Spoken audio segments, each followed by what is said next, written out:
Durga Puja series সবার শেষ হতে যায় আর আমি এখনও শুরুই করিনি। হ্যাঁ, তো চলো আজকে শেয়ার করি পুজোর সময় আমি কোন কোন প্যান্ডেলে ঘুরলাম আর ঠাকুর দেখলাম। তো এখানে প্রথমে আমি চলে এসেছি এফডি ব্লকে। তোমাদেরকে শেয়ার করেছিলাম যে রাত্রিবেলা আমাকে কাজে বেরোতে হয়েছে, অ্যান্ড তারপর দুপুর নাগাদ আমি বেরিয়ে পড়েছিলাম ঠাকুর দেখার জন্য, একটু ঘুমিয়ে টুমিয়ে। তারপরেই দেখো আমি কেমন লাগছে আমাকে কমেন্ট করে জানিও, যদিও তোমরা অনেকেই এই লুকসটা আমার অলরেডি দেখে নিয়েছো, তাও আমাকে কিন্তু কমেন্ট করে জানাতে ভুলবে না।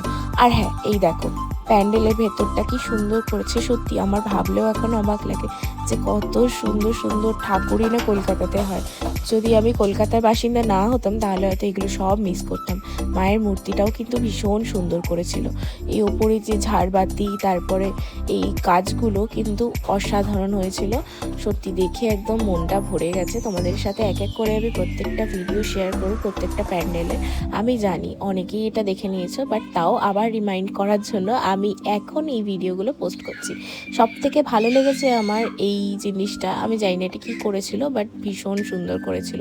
তবে এই পুজোর থিম কিন্তু এইবারে ছিল দর্পণ। তোমরা কে কে জানতে আমাকে কমেন্ট করে জানাও। তারপর এখান থেকে বেরিয়ে সোজা চলে গেলাম মেলার দিকে, আর মেলায় একটু ঘুরে তারপর চলে গেলাম অন্য একটা প্যান্ডেল দেখতে। ওটা নেক্সট ভিডিওতে